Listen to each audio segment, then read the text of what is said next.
हरे कृष्ण, जय श्री कृष्ण, राधे राधे। आप सभी भगवत जनों को इस भादो मास अर्थात भाद्रपद मास की ढेर सारी शुभकामनाएं। यह भादो मास 10 अगस्त से प्रारंभ होकर 7 सितंबर तक चलने वाला यह बड़ा ही पवित्र पावन मास है। इस पावन महीने में हम यह संकल्प लें कि नित्य भगवान की कथाओं का श्रवण करें और इन कथाओं के माध्यम से ही हम भगवान के चरणों तक ही हमारी प्रीति, हमारा मन मस्तिष्क लगेगा। और यह भादो मास क्यों इतना पवित्र पावन है? देखिए, क्योंकि इस भादो महीने में ही भगवान श्री देव देवेश्वर भक्तों पर कृपा करने वाले भक्तवत्सल करुणावत्सल भगवान श्री कृष्ण जी के जन्मोत्सव का माह है। साथ ही साथ राधा अष्टमी और इसी में वामन जयंती और भगवान श्री गणेश जी, भगवान श्री विघ्नहर्ता, विघ्नों को दूर करने वाले सबके घर घर विराजमान होते हैं। और साथ ही साथ परिवर्तनीय एकादशी, जिस पर भगवान अपनी करवटें बदलते हैं, करवटें अपितु बदलते भगवान अपनी हैं और हमारे जीवन में भक्तों के भी भाग्य भी बदल जाते हैं भगवान की करवटें बदलने से। और साथ ही साथ अनंत चतुर्दशी का पावन पर्व इसी माह में मनाया जाने वाला है। आइए बड़े भाव से भगवान देव देवेश्वर श्री हरि को प्रसन्न करने वाली आज की यह कथा श्रवण करते हैं। बेन कुमार महाराजा पृथु की किस प्रकार से उत्पत्ति होती है। एक समय वे मुनिगण सरस्वती के पवित्र जल में स्नान कर अग्निहोत्र से निवृत्त हो नदी के तीर पर बैठे हुए हरि चर्चा कर रहे थे। उन दिनों लोकों में आतंक फैलाने वाले बहुत से उपद्रव हुआ करते थे। उन उपद्रवों को देखकर आपस में भी बातें करने लगे, आजकल पृथ्वी का कोई रक्षक नहीं रह गया है, इसलिए चोर डाकुओं के कारण उनका कुछ अमंगल तो नहीं होने वाला है। ऋषि लोग ऐसा ही विचार कर रहे थे कि उन्होंने सब दिशाओं में धावा करने वाले चोरों और डाकुओं के कारण उठी हुई बड़ी भारी धूल देखी। देखते ही देखते वे समझ गए कि राजा बेन के मर जाने के कारण देश में अराजकता फैल गई है। राज्य शक्तिहीन हो गया है और चोर डाकू बढ़ गए हैं। यह सारा उपद्रव लोगों का धन लूटने वाला तथा एक दूसरे के खून के प्यासे लुटेरों का ही है तथा इनके तेज से अथवा तपोबल से लोगों की ऐसी कुप्रवृत्ति को रोकने में समर्थ होने पर भी ऐसा करने में हिंसा आदि दोष देखकर इन्होंने इसका कोई निवारण नहीं किया। फिर भी ब्राह्मण यदि समदर्शी और शांत स्वभाव भी हो तो दीनों की उपेक्षा करने से उनका तप उसी प्रकार नष्ट हो जाता है जैसे फूटे हुए घड़े में से जल बह जाता है। फिर राज ऋषि अंग का वंश भी नष्ट नहीं होने चाहिए, क्योंकि इसमें अनेक अमोघ शक्ति और भगवत परायण राजा हो चुके हैं। ऐसा निश्चय कर उन्होंने मृत राजा की जांघ को बड़े जोर से मथा तो उनमें से एक बौना पुरुष उत्पन्न हुआ। वह कौवे के समान काला, उसके सभी अंग और खासकर भुजाएं बहुत छोटी थी, जबड़े बहुत बड़े, टांगे छोटी, नाक चपटी, नेत्र लाल तांबे के रंग थे। उसने बड़ी दीनता और नम्र भाव से कहा, मैं क्या करूं? तो ऋषियों ने कहा, निशित बैठ जा। इससे वह निशित कहलाया। उसने जन्म लेते ही राजा वेन के भयंकर पापों को अपने ऊपर ले लिया, इसलिए उसके वंशधर नैषाद भी हिंसा, लूटपाट और पाप कर्मों में रत हो गए। अतः वे गांव नगर में ना टिक कर वन में पर्वतों पर निवास करने लगे।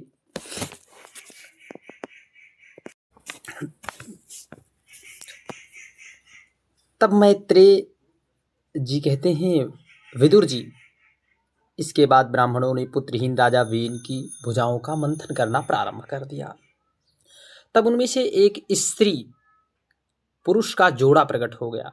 ब्रह्मवादी ऋषि उस जोड़े को उत्पन्न हुआ देख और भगवान का अंश जानकर बड़े प्रसन्न हुए तब ऋषियों ने कहा, यह पुरुष भगवान विष्णु की विश्वपालिनी कला से प्रकट हुआ है और यह स्त्री उस परम पुरुष की अनपायनी कभी अलग ना होने वाली है। शक्ति भगवान श्री हरि माता लक्ष्मी का अवतार है।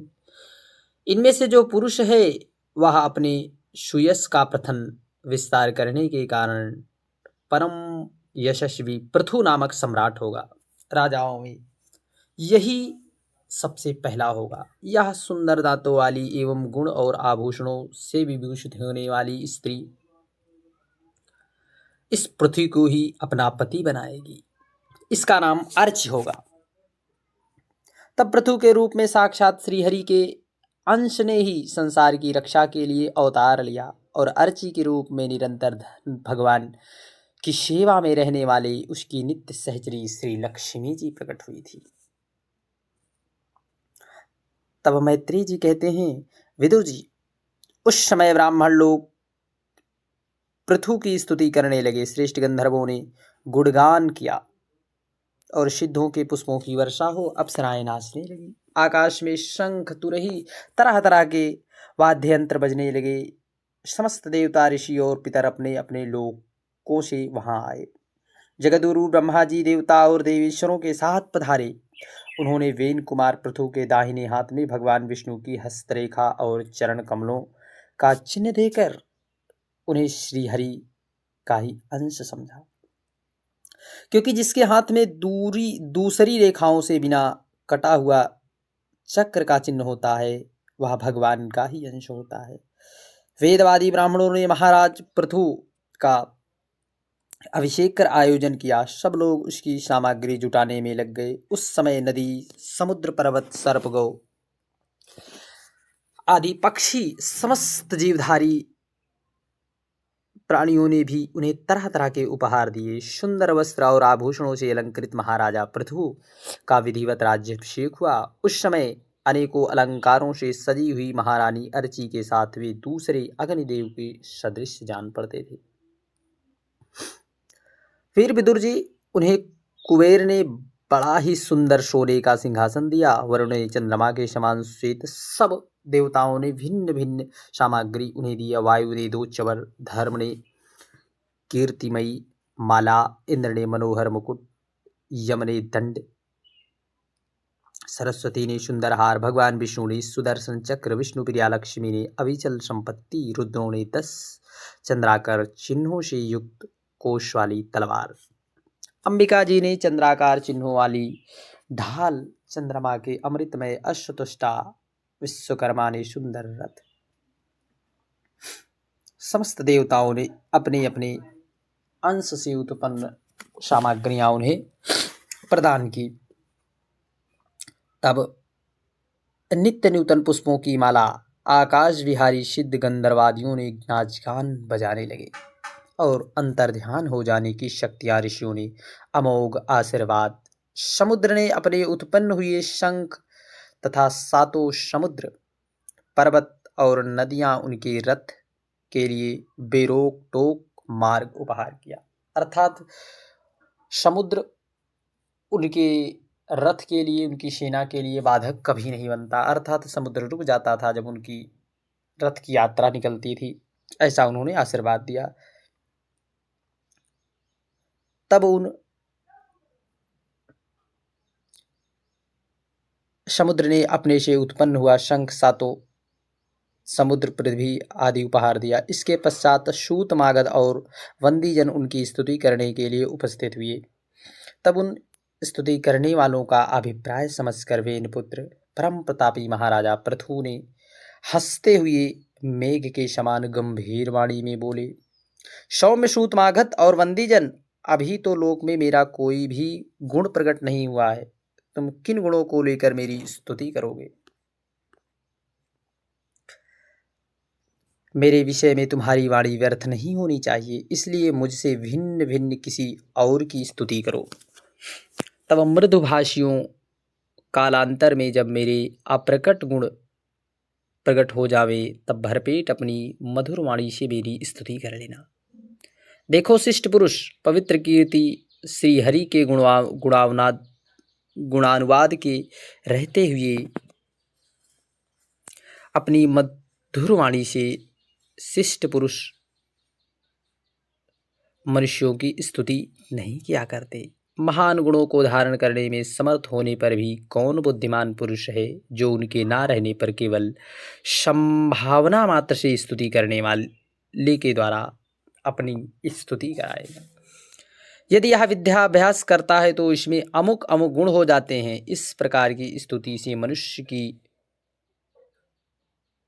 वंचना की जाती है। यह मंदमती यह नहीं समझता कि इस प्रकार तो लोग उनका उपहास कर रहे हैं। जिस प्रकार लज्जाशील उदार पुरुष अपने किसी निश्चित पराक्रम की चर्चा होनी बुरी समझते हैं, ठीक उसी प्रकार लोग विख्यात समर्थ पुरुष अपनी स्तुति को भी निंदित मानते हैं। सूतगण, अभी हम अपने श्रेष्ठ कर्मों के द्वारा लोक में अप्रसिद्ध हैं। हमने अब तक कोई भी ऐसा कार्य नहीं किया जिसकी प्रशंसा की जा सके। तब तुम लोगों से बच्चों के समान अपनी कीर्ति किस प्रकार गान कराऊं।